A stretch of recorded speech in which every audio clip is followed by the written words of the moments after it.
Praise God. ದೇವರ ನಿಮ್ಮನ್ನು ಆಶೀರ್ವದಿಸಲಿ. ಯೇಸು ಕ್ರಿಸ್ತನ ಹೆಸರಿನಲ್ಲಿ ನಿಮಗೆ ಶುಭಾಶಯಗಳು.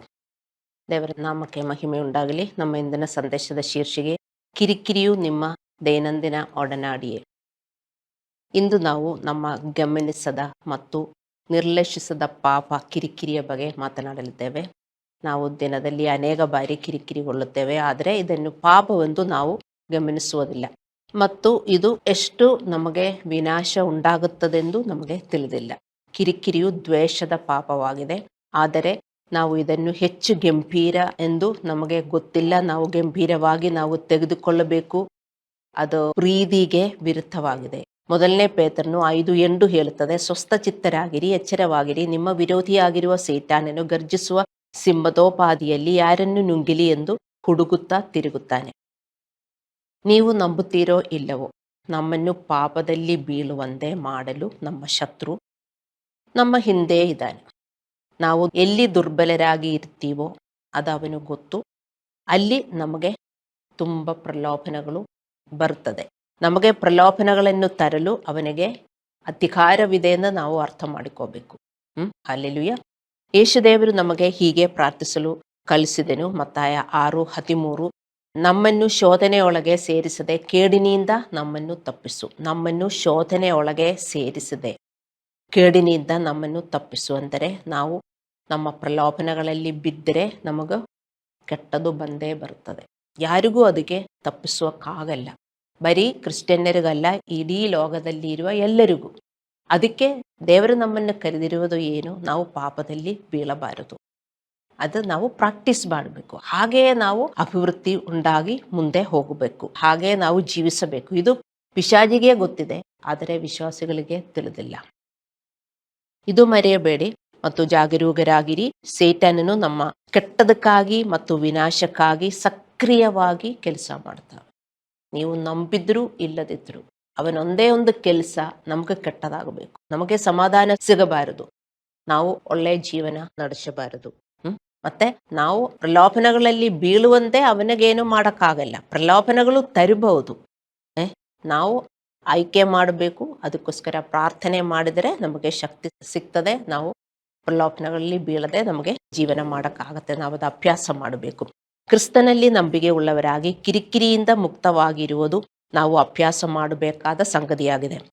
ಏಕೆಂದರೆ ನಾವು ಒಂದು ದಿನದಲ್ಲಿ ಅನೇಕ ಬಾರಿ ಮಾಡುವ ಪಾಪವೂ ಇದು ಮತ್ತು ನಾವು ಅರ್ಥ ಮಾಡಿಕೊಳ್ಳಲು ಸಾಧ್ಯವಾಗುವುದಕ್ಕಿಂತ ಅನೇಕ ಸಮಸ್ಯೆಗಳನ್ನು ಈ ಒಂದು ಪಾಪ ನಮಗೆ ತರುತ್ತದೆ. ಆದರೂ ನಾವು ಗಮನಿಸುವುದಿಲ್ಲ. ನಾವು ಬೇಗನೆ ಕೋಪಗೊಳ್ಳುತ್ತೇವೆ ಮತ್ತು ಸಮಸ್ಯೆಗಳ ಬಗ್ಗೆ ವಿಪರೀತವಾಗಿ ನಿರಾಶೆಗೊಳ್ಳುತ್ತೇವೆ ಅಲ್ಲವೇ? ಬೇಗನೆ ನಾವು ಕೋಪಗೊಳ್ಳುತ್ತೇವೆ ಮತ್ತು ಸಮಸ್ಯೆಗಳ ಬಗ್ಗೆ ನಿರಾಶರಾಗುತ್ತೇವೆ. ಇದೇ ಕಿರಿಕಿರಿ ಎಂದು ನಾವು ಕರೆಯುವುದು. ಕೆರಳಿಸುವ ಜನರು ಮತ್ತು ಸಂಬಂಧದೊಂದಿಗೆ ಶೀಘ್ರ ಅವರು ಅಸಮಾಧಾನಗೊಳ್ಳುತ್ತಾರೆ. ಕಿರಿಕಿರಿಗೊಳ್ಳುವ ಜನರು, ಅವರಿಗೆ ಸೆಲ್ಫ್ ಕಂಟ್ರೋಲ್ ಸಿಗುವುದಕ್ಕೆ ತುಂಬ ಕಷ್ಟ ಆಗುತ್ತದೆ. ಕೋಪ ಅವರಿಗೆ ಬರುತ್ತದೆ. 1 ಕೊರಿಂಥದವರಿಗೆ 13:5 ಹೇಳುತ್ತದೆ, ಪ್ರೀತಿಯು ಸಿಟ್ಟುಗೊಳ್ಳುವುದಿಲ್ಲ. ನಾವು ಪ್ರೀತಿಯಲ್ಲಿ ಬೆಳೆಯಬೇಕಾಗಿದೆ. ನಾವು ಪ್ರೀತಿಯಲ್ಲಿ ಬೆಳೆದರೆ ನಮ್ಮ ಸಿಟ್ಟಿಗೆ ಕಂಟ್ರೋಲ್ ಉಂಟಾಗುತ್ತದೆ. ಪ್ರೀತಿಯು ಒಂದು ಭಾವನೆ ಅಲ್ಲ. ಬೈಬಲ್ ಪ್ರಕಾರ ಪ್ರೀತಿಯು ಇತರರೊಂದಿಗೆ ಸಂಬಂಧ ಹೊಂದುವ ಒಂದು ಮಾರ್ಗವಾಗಿದೆ. ಪ್ರೀತಿ ಇಲ್ಲದೆ ನಮಗೆ ಯಾರ ಹತ್ರನೂ ಸಂಬಂಧ ಹೊಂದುವುದಕ್ಕೆ ಆಗುವುದಿಲ್ಲ. ದೇವರ ಹತ್ರನೂ ಕೂಡ. ದೇವರ ಹತ್ರ ಸಂಬಂಧ ಬೇಕಂದ್ರೆ ನಮಗೆ ಪ್ರೀತಿ ಬೇಕು. ದೇವರು ಹೇಳಿದ್ರು, ನೀವು ನನ್ನನ್ನು ಪ್ರೀತಿಸಿದರೆ ನೀವು ನನ್ನನ್ನು ಪಾಲಿಸುತ್ತೀರಿ ಎಂದು. ನಮಗೆ ದೇವರ ಮೇಲೆ ಪ್ರೀತಿ ಇದ್ದರೆ ಮಾತ್ರ ದೇವರ ಮಕ್ಕಳೇ ನಮಗೆ ದೇವರ ಜೊತೆ ಸಂಬಂಧ ಇರುವುದು. ನಮಗೆ ದೇವರ ಹತ್ರ ಪ್ರೀತಿ ಇದ್ದರೆ ನಾವು ಪಾಲಿಸುತ್ತೇವೆ. ಈ ಲೋಕದಲ್ಲಿ ಇರುವ ಜನರಾದರೂ, ಅಲ್ಲಾಂದ್ರೆ ನಮ್ಮ ಮನೆಯಲ್ಲಿ ಇರುವ ಮನುಷ್ಯರಾದರೂ, ನಮ್ಮ ಮನೆಯಲ್ಲಿ ಇರುವ ಜನರಾದರೂ ಅವರ ಜೊತೆ ಸಂಬಂಧ ಬೇಕಂದ್ರೆ ಪ್ರೀತಿ ಬೇಕು. ನಾವು ಒಟ್ಟಿಗೆ ಒಂದೇ ಮನೆ ಇರ್ತೇವೆ, ಆದರೆ ಪ್ರೀತಿ ಇದ್ದರೆ ಮಾತ್ರ ನಿಮಗೇ ಗೊತ್ತು ಅಲ್ಲವೇ, ಒಂದು ಸಂಬಂಧ ಇರುತ್ತದೆ. ಇಲ್ಲದಿದ್ದರೆ ಸುಮ್ಮನೆ ನಾವು ಜೀವಿಸೋದು ಒಂದೇ ಮನೆಯಲ್ಲಿ ಅಲ್ಲವೇ. ಅದೇ ಥರ ದೇವರ ಹತ್ರ ನಮಗೆ ಸಂಬಂಧ ಬೇಕಂದರೆ ದೇವರ ಮಕ್ಕಳೇ ನಾವು ದೇವರನ್ನು ಪ್ರೀತಿಸಬೇಕು. ನಾವು ದೇವರನ್ನು ಪ್ರೀತಿಸಿದರೆ ನಾವು ದೇವರೇನು ಹೇಳಿದ್ರು ನಾವು ಪಾಲಿಸುತ್ತೇವೆ. ನಾವು ಆಗೋದಿಲ್ಲ, ಅಲ್ಲಾಂದರೆ ನಾವು ಕಾಂಪ್ರಮೈಸ್ ಮಾಡೋದು ಎಲ್ಲ ಪ್ರೀತಿಯಲ್ಲ. This is called submission. Surrender. ನಾವು ಕಂಪ್ಲೀಟ್ಲಿ ಸಬ್ಮಿಟ್ ಮಾಡಿದರೆ, ಸರೆಂಡರ್ ಮಾಡಿದರೆ ಮಾತ್ರ ನಮಗೆ ದೇವರ ಮೇಲೆ ಪ್ರೀತಿ ಇರುವುದು, ದೇವರು ನಾವು ಒಟ್ಟಿಗೆ ಸಂಬಂಧ ಉಂಟಾಗುವುದು. ಈ ವಾಕ್ಯ ಹೇಳುತ್ತದೆ, 1 ಯೋಹಾನ 4:20. ಒಬ್ಬನು ತಾನು ದೇವರನ್ನು ಪ್ರೀತಿಸುತ್ತೇನೆ ಎಂದು ಹೇಳಿ ತನ್ನ ಸಹೋದರನನ್ನು ದ್ವೇಷಿಸಿದರೆ ಅವನು ಸುಳ್ಳುಗಾರನಾಗಿದ್ದಾನೆ. ತಾನು ಕಂಡಿರುವ ತನ್ನ ಸಹೋದರನನ್ನು ಪ್ರೀತಿಸದವನು ತಾನು ಕಾಣದಿರುವ ದೇವರನ್ನು ಪ್ರೀತಿಸಲಾರನು. ನಾವು ಒಬ್ಬೊಬ್ಬರಿಗೆ ನಾವು ಹೇಗೆ ವರ್ತಿಸುತ್ತೇವೆ ಅದೇ ತರ ಇರುತ್ತದೆ ನಮ್ಮ ಸಂಬಂಧ ದೇವರ ಮೇಲೆ. ನಾವು ಪ್ರೀತಿಯಲ್ಲಿ ಬೆಳೆಯುತ್ತಿರುವಾಗ 1 ಕೊರಿಂಥದವರಿಗೆ 13:4-7 ಹೇಳುವ ಪ್ರಕಾರ ನಾವು ಜನರೊಂದಿಗೆ ತಾಳ್ಮೆಯಿಂದಿರುತ್ತೇವೆ, ಅವರೊಂದಿಗೆ ಅಸಭ್ಯವಾಗಿ ವರ್ತಿಸುವುದಿಲ್ಲ, ಅಥವಾ ಸೊಕ್ಕು, ಅಸಮಾಧಾನ ಅಥವಾ ಕಿರಿಕಿರಿಯನ್ನು ಹೊಂದಿರುವುದಿಲ್ಲ. ಈ ರೀತಿಯ ಪ್ರೀತಿ ನಮ್ಮಲ್ಲಿ ನಾವು ಬೆಳೆಸಿಕೊಳ್ಳಬೇಕು. ಈ ಪ್ರೀತಿ ನಮ್ಮಲ್ಲಿ ಇಲ್ಲ ಅಲ್ಲವೇ? ಈ ಪ್ರೀತಿ ಇದೆಯಾ? ಇಲ್ಲ. ನೀವು 1 ಕೊರಿಂಥದವರಿಗೆ 13:4-7 ಓದಬೇಕು. ಅದೇ ಪ್ರೀತಿ. ನಾವು ಜನರ ಹತ್ರ ವರ್ತಿಸಬೇಕಂದ್ರೆ ನಮಗೆ ತಾಳ್ಮೆ ಇರಬೇಕು, ನಾವು ಸೌಮ್ಯರಾಗಿರಬೇಕು, ನಾವು ಮತ್ತೆ ಸೊಕ್ಕಿನವರಾಗಿರಬಾರದು. ನಮಗೆ ಆ ಪಾತ್ರಗಳೆಲ್ಲ ನಮ್ಮಲ್ಲಿ ರೂಪಿಸಬೇಕು. ಆದರೆ ಮಾತ್ರ ನಮಗೆ ಸಂಬಂಧ ಇರ್ತದೆ, ಇನ್ನೊಬ್ಬರ ಜೊತೆ ನಮಗೆ ಪ್ರೀತಿ ಇರ್ತದೆ. ಗೊತ್ತಾಯ್ತೆ? ಅದೇ ಥರ ದೇವರ ಹತ್ರ ನಮಗೆ ಸಂಬಂಧ ಇರಬೇಕಂದರೆ ನಾವು ದೇವರು ಹೇಳುವುದನ್ನು ಪಾಲಿಸಬೇಕು. ನೋಡಿ, ನೀವು ನಿಮ್ಮ ಮನೆಯಲ್ಲಿ ಅಲ್ಲಾಂದರೆ ಗಂಡ ಹೆಂಡತಿ ಆದರೂ ಜಗಳ ಮಾಡಿಕೊಂಡಿದ್ದರೆ ಅವರ ಮಧ್ಯದಲ್ಲಿ ಸಂಬಂಧ ಇಲ್ಲ, ಇದೆಯಾ? ಇಲ್ಲ. ನಾವು ಯಾರ ಹತ್ರ ಆದರೂ ನಾವು ಜಗಳ ಮಾಡಿಕೊಂಡಿದ್ದರೆ ನಮಗೆ ಅವರ ಜೊತೆಗೆ ಸಂಬಂಧ ಇಲ್ಲ. ನಮಗೆ ಗೊತ್ತು ಯಾಕೆ ಸಂಬಂಧ ಕಟ್ಟಾಯಿತು? ಪ್ರೀತಿ ಇಲ್ಲ. ಅದೇ ಥರ ದೇವರ ಜೊತೆಗೆ ನಮಗೆ ಸಂಬಂಧ ಬೇಕಂದರೆ ನಾವು ದೇವರು ಹೇಳುವುದನ್ನು ಪಾಲಿಸಬೇಕು. ದೇವರಿಗೆ ನಾವು ಕಂಪ್ಲೀಟ್ ಆಗಿ ಸಮರ್ಪಿಸಬೇಕು, ಸಬ್ಮಿಟ್ ಮಾಡಬೇಕು. ಇಲ್ಲ ಬಿಕಾಸ್ ಆಫ್ ದಿಸ್ ನನಗೆ ಒಬೆ ಮಾಡೋಕ್ಕಾಗಲಿಲ್ಲ, ಅಲ್ಲಾಂದರೆ ಹಂಗಾಯಿತು ಹಿಂಗಾಯಿತು ಅಂದೆಲ್ಲ ನಮಗೆ ಹೇಳೋಕ್ಕಾಗಲ್ಲ. ದೇವರನ್ನು ಪ್ರೀತಿಸ್ತಾ ಇರುವವರಿಗೆ ಎಕ್ಸ್ಕ್ಯೂಸ್ ಇಲ್ಲ. ಎಕ್ಸ್ಕ್ಯೂಸ್ ಹೇಳಿದ್ರೆ ನಾವು ದೇವರ ವಿರುದ್ಧ ಜೀವನ ಮಾಡ್ತೀವಿ ಅಲ್ಲವೇ? ಆವಾಗ ನಮಗೆ ಸಂಬಂಧ ಇದೆಯಾ? ನೀವು ಅರ್ಥ ಮಾಡ್ಕೋಬೇಕು ನಾನೇನು ಹೇಳ್ತಾ ಇದ್ದೀನಿ. ನಮಗೆ ನಮ್ಮ ಫ್ಯಾಮಿಲಿಯಲ್ಲಿ ಇರುವವರಾಗಿದ್ದರು, ಅಲ್ಲಾಂದ್ರೆ ನಮ್ಮ ಫ್ರೆಂಡ್ಸ್ ಆಗಿದ್ರು, ಯಾರೇ ಆಗಿದ್ರು, ನಮಗೆ ಸಂಬಂಧ ಬೇಕಂದ್ರೆ ಪ್ರೀತಿ ಬೇಕು, ಅಲ್ಲವೇ? ನಮಗೆ ಪ್ರೀತಿ ಇದ್ರೆ ನಮಗೆ ಸಂಬಂಧ ಇದೆ. ಅದೇ ತರ ನಾವು ಹೇಳ್ತೇವೆ ದೇವರ ಜೊತೆಗೆ ನನಗೆ ಸಂಬಂಧ ಇದೆ, ನಾನು ಪ್ರಾರ್ಥಿಸುತ್ತೀನಿ, ಮತ್ತೆ ನೀವು ದೇವರು ಹೇಳುವ ಪ್ರಕಾರ ಜೀವನ ಮಾಡ್ತೀರಾ, ಸೆಲ್ಫ್ ಕಂಟ್ರೋಲಲ್ಲಿ ಜೀವನ ಮಾಡ್ತೀರಾ, ದೇವರಿಗೆ ಕೆಲಸ ಮಾಡ್ತೀರಾ. ಎಲ್ಲದಕ್ಕೂ ನೀವು ಎಕ್ಸ್ಕ್ಯೂಸ್ ಹೇಳ್ತೀರಾ, ಇಲ್ಲ ಹಿಂಗಾಯ್ತು ಅದಕ್ಕೆ ನಾನಿದು ಮಾಡಲಿಲ್ಲ, ಅಲ್ಲಾಂದ್ರೆ ಹಂಗಾಯ್ತು ಅದಕ್ಕೆ ನಾನದು ಮಾಡಲಿಲ್ಲ. ನೀವು ಎಕ್ಸ್ಕ್ಯೂಸ್ ಹೇಳಿ ಹೋಗುವವರಾಗಿದ್ದರೆ ದೇವರ ಜೊತೆಗೆ ಸಂಬಂಧ ಇಲ್ಲ ಅಂತ ನೀವು ಅರ್ಥ ಮಾಡ್ಕೋಬೇಕು. ಪ್ರೀತಿ ನಮ್ಮಲ್ಲಿ ಬೆಳೆಯದಿದ್ದರೆ ದ್ವೇಷ ಮತ್ತು ಕಿರಿಕಿರಿ ನಮ್ಮಲ್ಲಿ ಬೆಳೆಯುತ್ತದೆ ಅಲ್ಲವೇ? ಪ್ರೀತಿ ಬೆಳೆಯಲ್ಲದಿದ್ದರೆ ನಮ್ಮ ಹೃದಯದಲ್ಲೆಲ್ಲ ದ್ವೇಷ ಇರುತ್ತದೆ. ಹಲ್ಲೆಲೂಯಾ. ನಾವು ಕಿರಿಕಿರಿಗೊಂಡಾದಾಗ ನಿರಾಶೆಗೊಳ್ಳುವ ಅಥವಾ ಅಸಮಾಧಾನಗೊಳ್ಳುವ ಸಾಧ್ಯತೆ ಇದೆ, ಏಕೆಂದರೆ ಪರಿಸ್ಥಿತಿಗಳು ಮತ್ತು ಜನರು ನಮ್ಮ ನಿರೀಕ್ಷೆಗಳೊಂದಿಗೆ ಇರುವುದಿಲ್ಲ. ಅದೇ ನಮಗೆ ಪ್ರಾಬ್ಲಮ್. ಎಲ್ಲದೂ ನಾವು ನಿರೀಕ್ಷಿಸುವ ತರ ಅದೇ ರೀತಿಯಲ್ಲಿ ಎಲ್ಲ ಹೋಗುವುದಿಲ್ಲ. ಆವಾಗ ನಮಗೆ ಸಿಟ್ಟು ಬರ್ತದೆ, ನಾವು ಅಸಮಾಧಾನಗೊಳ್ಳುತ್ತೇವೆ. ಜನರು ಅವರನ್ನು ಅಪರಾಧ ಮಾಡುವ ಇದರಿಂದ, ಅವರಿಗೆ ತೊಂದರೆ ನೀಡುವ ಸಂಬಂಧಗಳಿಂದ, ಅವರನ್ನು ಕೆಟ್ಟದಾಗಿ ನಡೆಸಿಕೊಳ್ಳುವವರಿಂದ ಕಿರಿಕಿರಿಗೊಳ್ಳಬಹುದು, ಮತ್ತು ಇದರ ಮಾತುಗಳಿಂದ, ಇದರ ಕ್ರಿಯೆಗಳಿಂದ ಮತ್ತು ಕಿರಿಕಿರಿಗೊಳ್ಳಬಹುದು ಅಥವಾ ಅಸಮಾಧಾನಗೊಳ್ಳಬಹುದು ಅಲ್ಲವೇ? ನಿಮಗೇ ಗೊತ್ತು ನೀವು ಹೇಗೆ ಕಿರಿಕಿರಿಗೊಳ್ಳುತ್ತೀರಿ ಎಂದು ನಾನು ಎಕ್ಸ್ಪ್ಲೇನ್ ಮಾಡಬೇಕಾಗಿಲ್ಲ. ನಮಗೆಲ್ಲರಿಗೂ ಗೊತ್ತು ನಮ್ಮ ಸಮಾಧಾನ ಹೇಗೆ ನಮಗೆ ತಕ್ಷಣ ಹೋಗ್ಬಿಡ್ತದೆ ಅನ್ನೋ. ಹಲ್ಲೆಲೂಯಾ. ನಾವು ಇದರಲ್ಲಿ ಇರುವ ಕೆಟ್ಟದನ್ನು ಮತ್ತು ಅವರ ನಡವಳಿಕೆಯನ್ನು ಗುರುತಿಸಬಹುದು. ಯಾರಾದರೂ ಅಥವಾ ಏನಾದರೂ ನಮ್ಮನ್ನು ಕೆರಳಿಸುತ್ತಿರುವುದನ್ನು ನಾವು ಕಾಣಬಹುದು. ಆದರೆ ನಮ್ಮಲ್ಲಿ ಒಂದು ಸಮಸ್ಯೆ ಇದೆ. ದೇವರು ಹೇಳುವುದು ಸಮಸ್ಯೆ ಬೇರೆಯವರಲ್ಲ, ನಿನ್ನಲ್ಲಿ ಇರುವ ಸಮಸ್ಯೆ. ಯಾರು ಏನೇ ಮಾಡಿದರೂ ನಾವು ಸೆಲ್ಫ್ ಕಂಟ್ರೋಲಲ್ಲಿ ಇರಬೇಕು. ತಪ್ಪು ಮಾಡಿದರೆ ನಾವು ಕರೆಕ್ಟ್ ಮಾಡಬೇಕು, ಅದು ಬೇರೆ ವಿಷಯ. ಅದಲ್ಲ ಮತ್ತೆ ನಾವು ಅವರ ಹತ್ರ ಜಗಳ ಮಾಡಿ ಅವರು ಒಟ್ಟಿಗೆ ಹೋಗಕ್ಕಾಗಲ್ಲ, ಸಂಬಂಧ ಕಟ್ಟಾಗಿ, ಅದೇ ನಾನು ಹೇಳ್ತಾ ಇರೋದು. ಮತ್ತೆ ಅವರ ಜೊತೆ ನಮಗೆ ಮಾತಾಡೋಕ್ಕಾಗಲ್ಲ. ಹಂಗೆಲ್ಲ ನಮಗೆ ಬರ್ತದ. ಯಾಕೆ? ಆ ಪ್ರೀತಿ ಇಲ್ಲ, ನಮ್ಮಲ್ಲಿ ಇರೋದು ದ್ವೇಷ ನಮ್ಮಲ್ಲಿ ಬೆಳೀತಾ ಇದೆ. ಆ ದ್ವೇಷ ಬೆಳೀತಾ ಇರುವಾಗ ನಮಗೆ ಆ ಫ್ಲೋಯಲ್ಲಿ ಮಾತಾಡೋಕ್ಕಾಗಲ್ಲ. ಒಂಥರ ನಮ್ಮ ಹೃದಯ ಇರ್ತದೆ. ಸೊ ದೇವರು ನಮಗೆ ಸಮಸ್ಯೆಯನ್ನು ಹೇಳುತ್ತಿರುವುದು ಆ ವ್ಯಕ್ತಿ ಅಥವಾ ಆ ಪರಿಸ್ಥಿತಿಗಳ ಅಲ್ಲ ಸಮಸ್ಯೆ, ಮತ್ತೆ ಸಮಸ್ಯೆ ನಮ್ಮದು. ನಾವು ಪ್ರೀತಿಯಲ್ಲಿ ಬೆಳೆಯುತ್ತಾ ಇಲ್ಲ, ನಾವು ಬದಲಾಗುತ್ತಾ ಇಲ್ಲ. ಮತ್ತೆ ಅನೇಕ ವಿವಾಹಗಳು ಕುಸಿದಿವೆ. ಏಕೆಂದರೆ ವಿವಾಹದ ಪಾಲುಗಾರರಲ್ಲಿ ಒಬ್ಬರು ಅವರು ಚರ್ಚಿಸಲು ಏನಾದರೂ ಇದ್ದಾಗ ಯಾವಾಗಲೂ ಕಿರಿಕಿರಿಗೊಳ್ಳುತ್ತಾರೆ. ನಿಮಗೆ ಗೊತ್ತು, ನೀವು ಗಂಡ ಹೆಂಡತಿ ಆಗಿದರೆ ಏನಾದರೂ ಚರ್ಚೆ ಮಾಡೋಕ್ಕಿದ್ದಾಗ ಏನಾದರೂ ವ್ಯತ್ಯಾಸ ಇರುತ್ತದೆ. ಹಲ್ಲೆಲೂಯಾ. ಗಂಡ ಮತ್ತು ಹೆಂಡತಿ ಪರಸ್ಪರ ಕುಂದುಕೊರತೆಗಳನ್ನು ಹೊಂದುತ್ತಾರೆ. ಹೆಚ್ಚಾಗಿ ಅವರು ಪರಸ್ಪರ ಕಿರಿಕಿರಿಗೊಳ್ಳುತ್ತಾರೆ. ಅವರು ಪರಸ್ಪರ ಕೋಪವನ್ನು ಇಟ್ಟುಕೊಳ್ಳುತ್ತಾರೆ. ಅದೇ ನಮಗೆ ಕೋಪ ಬರ್ತದೆ. ಇವನ್ ಎಫೆಸದವರಿಗೆ 4:26 ಹೇಳಿದೆ, ಕೋಪ ಬರ್ತದೆ, ಮತ್ತೆ ನಾವು ಇಟ್ಟುಕೊಳ್ಳಬಾರದು. ಕೋಪ ಬಂದು ಆ ಕೋಪದಿಂದ ಮತ್ತು ಮಾತಾಡಬಾರದು.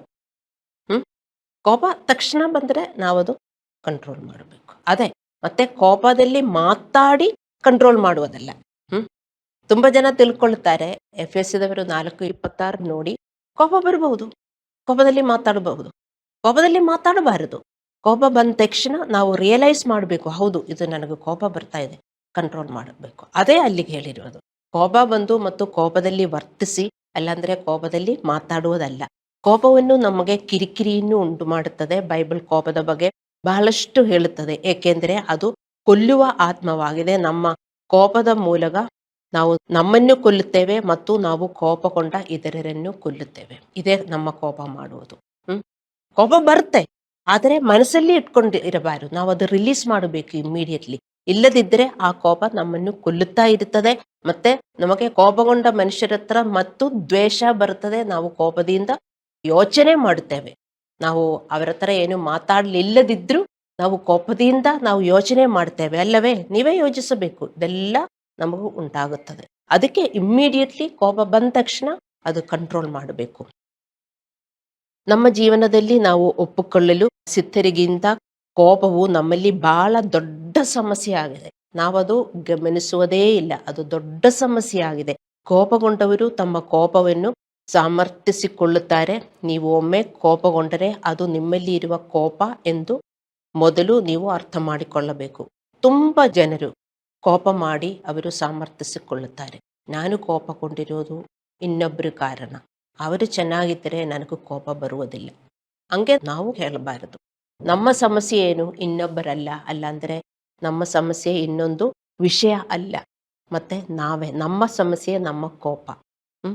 ಕೋಪ ನಮ್ಮಲ್ಲಿ ಇರಬಾರದು. ಕೋಪ ನಮ್ಮಲ್ಲಿ ಇದ್ರೆ ಅದು ಕೊಲ್ಲುವ ಆತ್ಮ, ನಮ್ಮನ್ನು ಕೊಲ್ಲುತ್ತಾ ಇರುತ್ತದೆ. ಕೋಪದಲ್ಲಿ ನಾವು ಯೋಚನೆ ಮಾಡುತ್ತೇವೆ ಅಲ್ಲವೇ? ಆ ಕೋಪ ಆವಾಗ ನಾವು ತೆಗೆದುಹಾಕಲಿಲ್ಲದಿದ್ದರೆ ನಾವು ಕೋಪದಲ್ಲಿ ಯೋಚನೆ ಮಾಡ್ತೇವೆ. ಅದು ನಮಗೆ ತುಂಬ ಹಾನಿಕರ ಎಂದು ನೀವು ಅರ್ಥ ಮಾಡ್ಕೋಬೇಕು. ಹಲ್ಲೆಲೂಯಾ. ಇತರ ಜನರು ಅಥವಾ ಸನ್ನಿವೇಶಗಳು ನಿಮ್ಮನ್ನು ಕೋಪಗೊಳಿಸುವುದಲ್ಲ, ಮತ್ತು ನೀವು ಪ್ರಚೋದಕಗಳಿಗೆ ಪ್ರತಿಕ್ರಿಯಿಸುತ್ತೀರಿ ಮತ್ತು ನೀವು ಕೋಪಗೊಳ್ಳುತ್ತೀರಿ. ನಿಮ್ಮ ಕೋಪವು ನಿಯಂತ್ರಿಸುವುದು ನಿಮ್ಮ ಜವಾಬ್ದಾರಿಯಾಗಿದೆ. ಇನ್ನೊಬ್ಬರಿಗೆ ನಮ್ಮ ಕೋಪ ನಿಯಂತ್ರಿಸೋಕ್ಕಾಗಲ್ಲ. ನಾವೇನು ಹೇಳ್ತೀರಿ, ಅವರು ಚೆನ್ನಾಗಿ ವರ್ತಿಸಿದರೆ ನಮ್ಮ ಕೋಪ ಸ್ವಲ್ಪ ಶಾಂತವಾಗುತ್ತೆ ಎಂದು. ಕೋಪಗೊಂಡವರು ಇನ್ನೂ ಕೋಪದಲ್ಲೇ ಇದ್ದರೂ ನಮ್ಮ ಕೋಪ ಅದನ್ನ ಮೇಲೆ ಆಗಬಾರದು. ನಾವು ಕಂಟ್ರೋಲ್ ಮಾಡಿ ಇರಬೇಕು. ಹಲ್ಲೆಲೂಯಾ. ಅಲ್ಲದಿದ್ದರೆ ಇನ್ನೂ ಜಾಸ್ತಿ ಆಗುತ್ತದೆ. ನಮ್ಮ ಕೋಪದ ಜವಾಬ್ದಾರಿ ನಾವು ತಕ್ಕೋಬೇಕು. ಹಲ್ಲೆಲೂಯಾ. ವಾಸ್ತವವೇನೆಂದರೆ ನಮ್ಮಲ್ಲಿ ಪ್ರತಿಯೊಬ್ಬರು ಇತರರಲ್ಲಿರುವ ಚಿಕ್ಕ ವಿಷಯಗಳಿಂದ ತುಂಬ ಸುಲಭವಾಗಿ ಕೆರಳಿಸುತ್ತಾರೆ. ಚಿಕ್ಕ ವಿಷಯ ಸಾಕು ನಮಗೆ. ಚಿಕ್ಕ ವಿಷಯದಲ್ಲಿ ನಾವು ನೋಟಿಸ್ ಮಾಡಿದರೆ ಇದೆಲ್ಲ ನಮಗೆ ಅರ್ಥವಾಗುತ್ತದೆ. ಚಿಕ್ಕ ವಿಷಯದಲ್ಲಿ ನಾವು ಕೆರಳಿಸುತ್ತೇವೆ ಅಲ್ಲವೇ? ನಾವದು ನೋಟಿಸ್ ಮಾಡಿದರೆ ನಮಗೆ ಅರ್ಥವಾಗುತ್ತದೆ. ನಮ್ಮ ಕಿರಿಕಿರಿಯು ಆಂತರಿಕ ಪಾಪದ ಸಮಸ್ಯೆ ಆಗಿದೆ ಎಂದು ನಾವು ಒಪ್ಪಿಕೊಳ್ಳುವುದು ಅವಶ್ಯಕವಾಗಿದೆ. ಏಕೆಂದರೆ ಬಾಹ್ಯ ಜನರು ಅಥವಾ ಪರಿಸ್ಥಿತಿಯ ಸಮಸ್ಯೆ ಅಲ್ಲ. ನಮ್ಮಲ್ಲಿ ಇರುವ ಸಮಸ್ಯೆ ಏನು? ನಮ್ಮಲ್ಲಿ ಇರುವ ಪಾಪ, ನಮ್ಮಲ್ಲಿ ಇರುವ ಕೋಪ. ಮನುಷ್ಯರಲ್ಲ, ಮತ್ತೆ ಸಮಸ್ಯೆ ಇಲ್ಲ. ನಾವು ನಿಜವಾಗಿ ಏನು ಮಾಡುತ್ತಿದ್ದೇವೆ ಎಂದರೆ ನಾವು ಇತರರ ಪಾಪಗಳನ್ನು ಮಾತ್ರ ನೋಡುತ್ತೇವೆ ಮತ್ತು ಕಿರಿಕಿರಿಗೊಳ್ಳುತ್ತೇವೆ. ಹಾಗೆ ಮಾಡಿದಾಗ ನಾವು ಇತರರನ್ನು ನಿರ್ಣಯಿಸುತ್ತೇವೆ, ನಾವು ಜಡ್ಜ್ ಮಾಡುತ್ತೇವೆ. ಬೈಬಲ್ ಹೇಳುತ್ತದೆ ಯಾರನ್ನು ನಾವು ಜಡ್ಜ್ ಮಾಡಬಾರದು. ನಮಗೆ ಗೊತ್ತಾಗುತ್ತದೆ ಇನ್ನೊಬ್ಬರು ಏನು ಮಾಡುತ್ತಾರೆ ಅಂತ, ಆದರೆ ಅದಕ್ಕೆ ನಾವು ಕೋಪದಲ್ಲಿ ವರ್ತಿಸುತ್ತರೆ ನಾವು ಅವರನ್ನು ಜಡ್ಜ್ ಮಾಡುತ್ತಾ ಇದ್ದೇವೆ ಎಂದು ಅರ್ಥ. ನಮ್ಮಲ್ಲಿ ಕೆಲವರಿಗೆ ನಾವು ಯೋಜಿಸುವುದಕ್ಕಿಂತ ಹೆಚ್ಚಿನ ಕೋಪವನ್ನು ಹೊಂದಿರುತ್ತೇವೆ ಅಲ್ಲವೇ? ನಾವು ತಿಳ್ಕೊತೇವೆ, ಇಲ್ಲ ನನಗೆ ಕೋಪ ಇಲ್ಲ. ಈಗ ಅದು ಕೆಲವರು ಯೇಸು ಕ್ರಿಸ್ತನಲ್ಲಿ ಬಂದು ತುಂಬ ದಿನ ಆದ್ಮೇಲೆ ಅವರೇನು ತಿಳ್ಕೊಳ್ತಾರೆ, ಈಗ ನನಗೆ ಕೋಪ ಏನೂ ಇಲ್ಲ, ಈಗ ನನಗೆ ಪರವಾಗಿಲ್ಲ ಅಂತ. ಮತ್ತೆ ನಿಮ್ಮ ಕಿರಿಕಿರಿ ನೀವು ನೋಡಿದರೆ ಅರ್ಥ ಆಗತ್ತೆ ಎಷ್ಟೊಂದು ಕೋಪ ನಿಮ್ಮೊಳಗೆ ಇದೆ. ಚಿಕ್ಕ ಚಿಕ್ಕ ವಿಷಯಕ್ಕೆ ನೀವು ಬಸ್ಟ್ ಆಗ್ತೀರಿ. ಹಲ್ಲೆಲೂಯಾ. ಜ್ಞಾನೋಕ್ತಿಗಳು 12:16 ಹೇಳ್ತದೆ, ಮೂರ್ಖನ ಸಿಟ್ಟು ತಟ್ಟನೆ ರಟ್ಟಾಗುವುದು. ಪ್ರಸಂಗಿ 7:9 ಹೇಳುತ್ತದೆ, ನಿನ್ನ ಮನಸ್ಸು ಕೋಪಕ್ಕೆ ಆದುರ ಪಡದಿರಲಿ, ಕೋಪಕ್ಕೆ ಮೂಢರ ಎದೆಯೇ ನೆಲೆ. ಎಲ್ಲಿಯವರೆಗೆ ಕೋಪದ ಬೇರು ನಮ್ಮ ಹೃದಯದಲ್ಲಿ ಇರುತ್ತದೆಯೋ ಅಲ್ಲಿಯವರೆಗೆ ಕಿರಿಕಿರಿ, ಪ್ರಚೋದನೆ, ಅಪರಾಧದಂಥ ಫಲಗಳನ್ನು ಹೊರಬರುತ್ತದೆ. ನಿಮ್ಮಲ್ಲಿ ಕೋಪಕ್ಕೆ ಹೇಗೆ ಕಂಟ್ರೋಲ್ ಆಗಿದೆ ಅಂತ ನಿಮಗೆ ಟೆಸ್ಟ್ ಮಾಡಬೇಕಂದ್ರೆ, ಎಷ್ಟು ಫಾಸ್ಟಾಗಿ ನಿಮಗೆ ಕಿರಿಕಿರಿ ಬರ್ತದೆ, ಎಷ್ಟು ಫಾಸ್ಟಾಗಿ ನಿಮಗೆ ಪ್ರಚೋದನೆ ಬರ್ತದೆ, ಅಪರಾಧ ಬರ್ತದೆ, ಇದೆಲ್ಲ ನೀವು ನೋಡ್ಕೋಬೇಕು. ಇದೆಲ್ಲ ನಮಗೆ ಬರ್ತದೆ, ಮತ್ತೆ ತಕ್ಷಣ ಅದು ಹೊರಗೆ ಹಾಕಬೇಕು. ಬರಲ್ಲ ಅಂತ ನಾನು ಹೇಳಲ್ಲ, ನಮ್ಮ ಪಾಪಗಳೆಲ್ಲ ಆವಾಗ ಬರ್ತದೆ, ಮತ್ತೆ ನಾವು ಅದನ್ನೆಲ್ಲಿ ಇರಬಾರದು, ಅದನ್ನೆಲ್ಲಿ ಯೋಜಿಸುತ್ತಾ ಇರಬಾರದು, ಅದನ್ನೆಲ್ಲಿ ನಾವು ವರ್ತಿಸುತ್ತಾ ಇರಬಾರದು, ಅದನ್ನೆಲ್ಲಿ ನಾವು ಮಾತನಾಡುತ್ತಾ ಇರಬಾರದು. ಕೋಪದಲ್ಲೇ 1 ಕೊರಿಂಥದವರಿಗೆ 13:4-5 ಬರೆದಿದೆ, ಪ್ರೀತಿಯು ಸ್ವಪ್ರಯೋಜನವನ್ನು ಚಿಂತಿಸುವುದಿಲ್ಲ, ಸಿಟ್ಟುಗೊಳ್ಳುವುದಿಲ್ಲ. ನೋಡಿ, ನಾವು ಅರ್ಥ ಮಾಡಿಕೋಬೇಕು, ದೇವರು ನಮ್ಮನ್ನು ಕರೆದಿರೋದು ಪ್ರೀತಿಯಿಂದ ಕರೆದಿರೋದು. ನಮ್ಮಲ್ಲಿ ಪ್ರೀತಿ ಬೆಳೆಯಬೇಕು. ನಮ್ಮಲ್ಲಿ ಪ್ರೀತಿ ಬೆಳೆದರೆ ನಾವು ಬೇರೆಯವರನ್ನು ಕಾಳಜಿ ವಹಿಸುತ್ತೇವೆ, ಬೇರೆಯವರನ್ನು ಪ್ರೀತಿಸುತ್ತೇವೆ. ನಮ್ಮಲ್ಲಿ ದೇವರ ಪ್ರೀತಿ ಬೆಳೆದರೆ ನಾವು ಬೇರೆಯವರನ್ನು ಪ್ರೀತಿಸುತ್ತೇವೆ. ನಮ್ಮ ಥರ ಅವರು ಬೆಳೆಯಬೇಕು. ನಾನು ದೇವರಲ್ಲಿ ಬೆಳೆಯಬೇಕು, ಅವರು ಬೆಳೆಯಬೇಕು. ನನಗೂ ಪ್ರಾಬ್ಲಮ್ಸ್ ಇದೆ ಈ ಲೋಕದಲ್ಲಿ, ಅವರಿಗೂ ಪ್ರಾಬ್ಲಮ್ಸ್ ಇದೆ. ನಾನು ನನಗೋಸ್ಕರ ಪ್ರಾರ್ಥಿಸುತ್ತೇನೆ, ಮತ್ತೆ ಅವರಿಗೋಸ್ಕರನೂ ಪ್ರಾರ್ಥಿಸಬೇಕು. ಪ್ರೀತಿಯಿಂದ ನಾವು ಪ್ರಾರ್ಥಿಸುವುದು. ಪ್ರೀತಿ ಇಲ್ಲದಿದ್ದರೆ ನಮಗೆ ಬೇರೆಯವರಿಗೆ ಪ್ರಾರ್ಥಿಸುವುದಕ್ಕಾಗಲ್ಲ. ಬರೀ ನಾನೇ ನನ್ನ ಪ್ರಾಬ್ಲಮ್ಗೋಸ್ಕರ ನಾವು ಪ್ರಾರ್ಥಿಸುತ್ತೇವೆ. ನೋಡಿ, ಇಲ್ಲಿ ಬರೆದಿದೆ, ಪ್ರೀತಿಯು ಸ್ವಪ್ರಯೋಜನವನ್ನು ಚಿಂತಿಸುವುದಿಲ್ಲ, ಮತ್ತೆ ಪ್ರೀತಿ ಸಿಟ್ಟುಗೊಳ್ಳುವುದಿಲ್ಲ. ಇದರ ಬಗ್ಗೆ ಯೋಚಿಸಿ ನಾವು ಕೋಪಗೊಳ್ಳುತ್ತೇವೆ ಮತ್ತು ಕಿರಿಕಿರಿಗೊಳ್ಳುತ್ತೇವೆ. ಏಕೆಂದರೆ ಪ್ರತಿಯೊಬ್ಬರು ಮತ್ತು ಎಲ್ಲವೂ ನಮ್ಮದೇ ಆದ ರೀತಿಯಲ್ಲಿ ಕೆಲಸ ಮಾಡಬೇಕೆಂದು ನಾವು ಬಯಸುತ್ತೇವೆ ಮತ್ತು ನಮ್ಮ ಸ್ವಪ್ರಯೋಜನ ಮತ್ತು ಅನುಕೂಲವನ್ನು ನಾವು ಚಿಂತಿಸುತ್ತೇವೆ ಅಲ್ಲವೇ? ಆವಾಗ ನಮಗೆ ಕಿರಿಕಿರಿ ಬರ್ತದೆ. ನೀವು ಅರ್ಥ ಮಾಡ್ಕೋಬೇಕು, ನಮಗೆ ಕಿರಿಕಿರಿ ಉಂಟಾಗುವುದು ಒಂದು ದಿನದಲ್ಲಿ ತುಂಬ ಬಾರಿ ಬರ್ತದೆ, ಆದರೆ ನಾವು ಅದು ಗಮನಿಸುವುದಿಲ್ಲ, ನಾವು ಹಂಗೆ ಬಿಡ್ತೇವೆ. ಅದರಿಂದ ನಮಗೆ ತುಂಬ ಕೆಟ್ಟದು ಉಂಟಾಗುತ್ತೆ ಅಂತ ನೀವು ಅರ್ಥ ಮಾಡ್ಕೋಬೇಕು. ಈಗ ಮುಂದಿನ ಪ್ರಶ್ನೆ, ಕೋಪವನ್ನು ಕೆರಳಿಸಲು ಎಷ್ಟು ಸಮಯ ತೆಗೆದುಕೊಳ್ಳುತ್ತದೆ? ಇದು ಸೆಕೆಂಡ್ಗಳ ಭಾಗದೊಳಗೆ ಇದೆ ಮತ್ತು ನಿಮ್ಮ ಕೋಪ, ಕಹಿ ಮತ್ತು ದ್ವೇಷ ಎಷ್ಟು ಕಾಲ ಉಳಿಯುತ್ತದೆ? ಇದು ತುಂಬ ಗೌರವವಾಗಿ ನೀವು ಗಮನಿಸಬೇಕು. ನಿಮ್ಮ ಕೋಪ ಎಷ್ಟು ಕಾಲವರೆಗೆ ಉಳಿಯುತ್ತದೆ?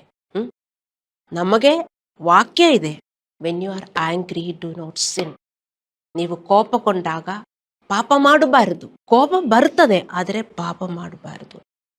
ಆ ಕೋಪದಲ್ಲಿ ನಾವು ಯೋಚನೆ ಮಾಡಬಾರದು, ವರ್ತಿಸಬಾರದು, ಮಾತನಾಡಬಾರದು, ಮತ್ತೆ ಆ ಕೋಪ ಒಳಗಡೆ ಇಟ್ಕೊಳ್ಳಬಾರದು. ಅದೇ ಅದನ್ನರ್ಥ. ಕೆಲವರು ತಮ್ಮ ಕೋಪ ಮತ್ತು ಕ್ಷಮಿಸದಿರುವಿಕೆ ಮತ್ತು ದ್ವೇಷವನ್ನು ಕೆಲವು ಜನರ ಕಡೆಗೆ ಸಾಯುವವರೆಗೂ ಇಟ್ಕೊಳ್ಳುತ್ತಾರೆ. ಅವರಿಗೆ ಮರೆಯಕ್ಕೆ ಆಗುವುದಿಲ್ಲ. ಹಾಗೇ ಇಟ್ಕೊಳ್ಳುತ್ತಾರೆ.